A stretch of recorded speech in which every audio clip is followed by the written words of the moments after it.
In part 2 of her interview with RTTL World News, New Zealand's ambassador to Timor-Leste, Helen Tunnah, speaks about the growing bilateral relationships between the two countries and New Zealand's support for Timor-Leste's regional and international ambitions.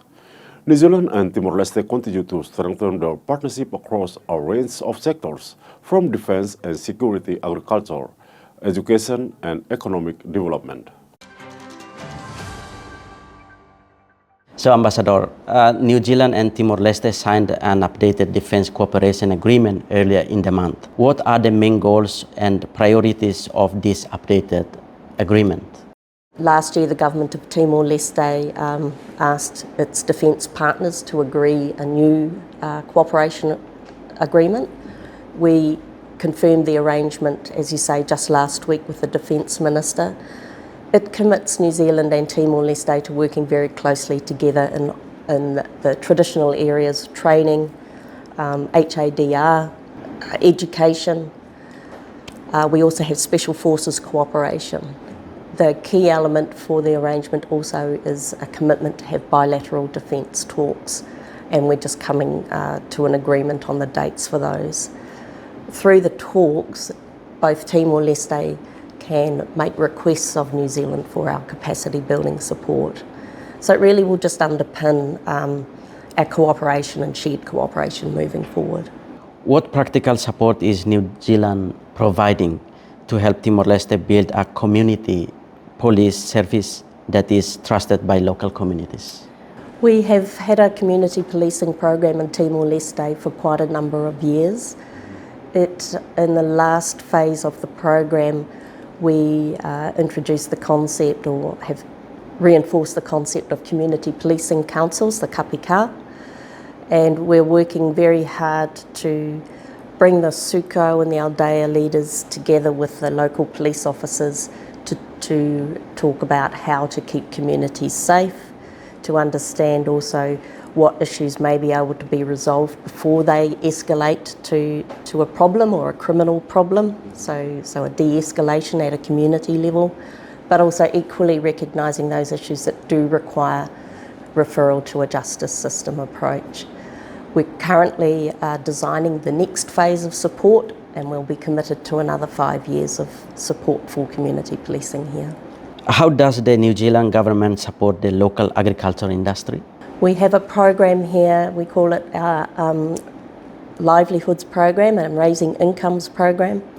It has a number of strands to it at the moment, primarily around rehabilitation of coffee plants. It's been successful in increasing the yields, so it has had a focus on the pruning of coffee. The results show that after pruning, the yield can increase 2 to 3 times per plant, so that therefore obviously that's an increase in income. We've supported expansion to new spices, cacao, pepper, cloves and the likes, just to broaden the income. And we've been having very good results with aquaculture, and the income that communities are earning through aquaculture has been very promising. So, Ambassador, we talk about education. Through what program does New Zealand support early childhood education development in Timor-Leste, and why is this important? And increasing access to education, increasing the quality of education, all supports the development of Timor-Leste's people, and in turn creates opportunities for people moving forward. We also support the Lafayette magazine that is a Teton language resource that is used in homes and in schools, and we've seen good outcomes with the Teton language, which is also supporting education when kiddies go on to either preschool or to basic education. Ambassador, New Zealand has long been a supporter of Timor-Leste's roles in the World Trade Organization and Association of Southeast Asian Nations. Why is Timor-Leste's membership in these organizations important for both Timor-Leste and partners such as New Zealand? It creates a regional umbrella, I guess, for Timor-Leste, and it brings, as your Prime Minister and politicians have said, it brings you into the Southeast Asian community.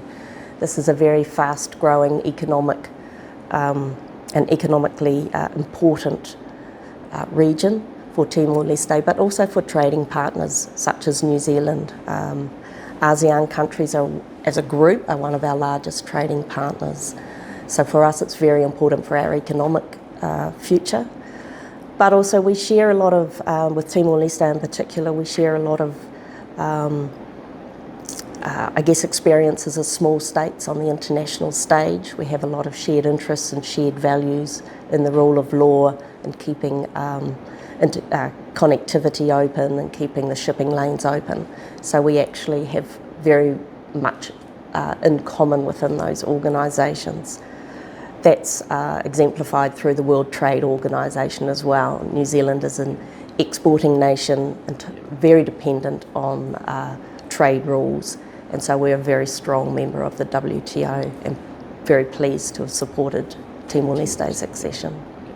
I think that's all. Thank you very much for talking with RTTL News Ambassador. Thank you very much for your time.